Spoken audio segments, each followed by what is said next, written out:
حضرت عمر فاروق کا دور ہمایوں ہے، مسجد نبوی میں عورتیں بھی نماز پڑھتی ہیں، مرد بھی نماز پڑھتے ہیں۔ مرور زمانہ اور فتنے کے اندیشے سے حضرت عمر فاروق کے دور میں عورتوں کو مسجد میں باجماعت نماز پڑھنے آنے سے منع کیا گیا تھا، ورنہ پہلے مردوں کی صفیں، پھر بچوں کی، پھر خنسا، اور پھر اس کے بعد عورتوں کی صفیں ہوا کرتی تھی۔ حضرت عمر فاروق کے دور میں جو ہے وہ کچھ دور گزرنے کے بعد اس کی ممانعت ہوئی۔ آپ کا دور ہمایوں میں مسجد میں عورتیں بھی نمازیں پڑھنے آتی ہیں اور مرد بھی۔ ایک عورت اللہ نے اس کو شکل و صورت سے نواز رکھا ہے، وہ نماز پڑھنے آتی ہے، ایک نوجوان رستہ روک کے کھڑا ہو جاتا ہے، 2 4 5 مرتبہ اس نے اس کی مزاحمت کے انداز کو دیکھا۔ ایک دن رک کر پوچھا تجھے کیا مسئلہ ہے؟ اس نے اپنے قلب کی خواہش کا اظہار کیا کہ میں تیرا متوالا ہوں، چاہنے والا ہوں، تیری ایک ایک ادا پہ 100 جان سے قربان ہونے کے لیے تیار کھڑا ہوں۔ اس نے کہا میری ایک شرط پوری کر دے، میں تیری ہر خواہش، تیری ہر بات مانوں گی۔ اس نے کہا جلدی کہو، میں تمہارے لیے آسمان سے تارے بھی توڑ لاؤں گا۔ اس نے کہا میری کوئی لمبی خواہش نہیں ہے، ایک ہی میری آرزو ہے، 40 دن تک عمر فاروق رضی اللہ تعالیٰ عنہ کے پیچھے نمازیں پڑھ لو، اس کے بعد جو کہو گے میں ماننے کے لیے تیار ہوں۔ تو اس نے کہا یہ کون سی مشکل شرط رکھ دی، یہ تو بڑا آسان ہے، اگر اس سے تو مل جاتی ہے تو میرے لیے 40 دنوں کی نمازیں کہہ رہی ہے، میں تو 40 سال بھی گزارنے کو تیار تھا۔ خیر 40 دن مسلسل نمازیں چلتی رہیں۔ جب 40ویں دن کی آخری نماز پڑھ کے وہ نوجوان واپس جا رہا ہے، اسی جگہ پہ عورت حسب وعدہ کھڑی ہے، یہ نظر جھکا کے گزرنے لگا۔ اس نے کہا میں وعدے کے مطابق کھڑی ہوں۔ کہا اب تیری ضرورت نہیں رہی، عمر نے دل کا تعلق رب سے جوڑ دیا۔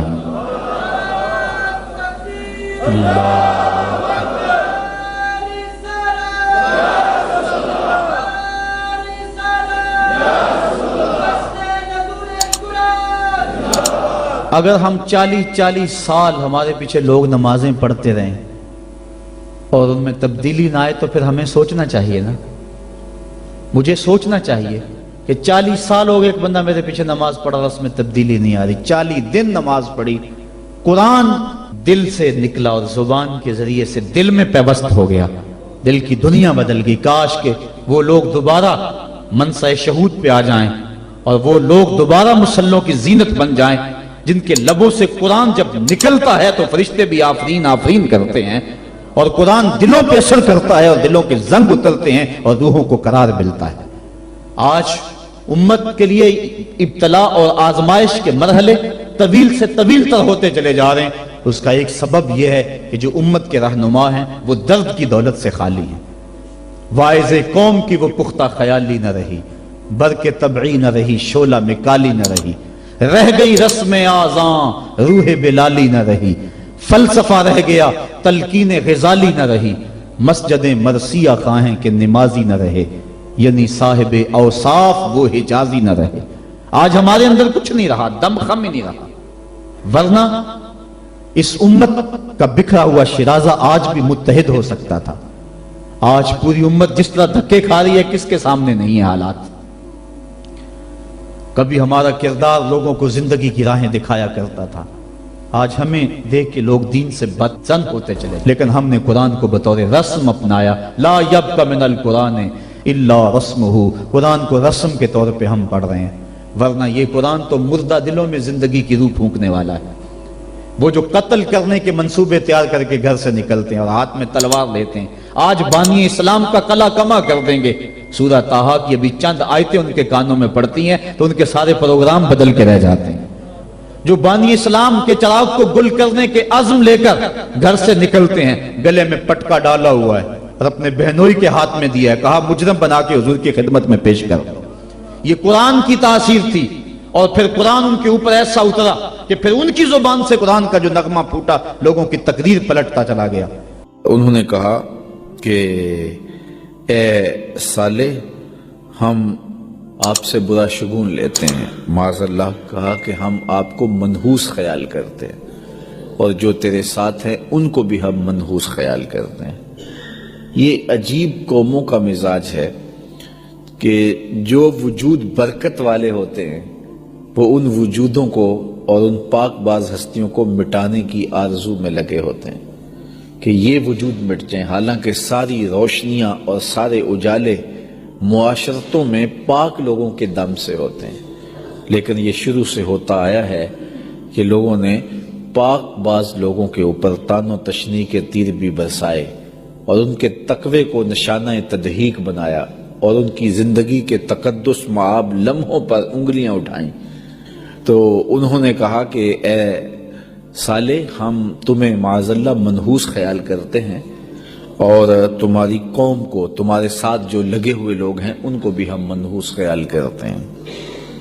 یہ عموماً جو جہالا ہوتے ہیں ان میں یہ ایک تصور ہوتا ہے کہ فلاں چیز منحوس ہے، فلاں چیز منحوس ہے۔ یہ کسی علاقے میں الو کو منحوس خیال کیا جاتا ہے، کسی میں یہ ہے کہ یہ بلی راستہ کاٹ گئی ہے تو یہ منحوس ہو گیا ہے۔